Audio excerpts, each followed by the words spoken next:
In this video, I will show you how to automatically write dates in Excel.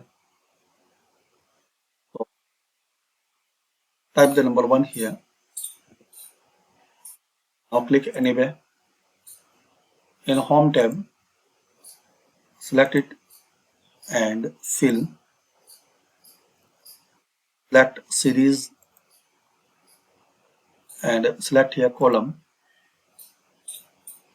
Step value from 1 to 365.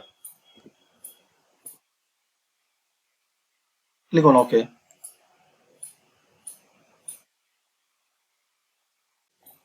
So we can see we have this automatic.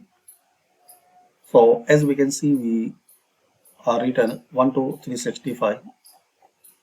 Now select it, and once you select it, in corner double click on it.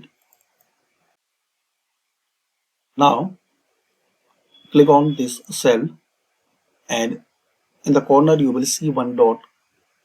So double click on that dot. So now we have this auto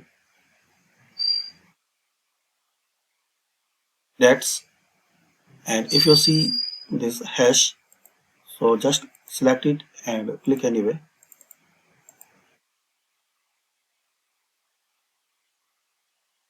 So this is the way, guys, you can create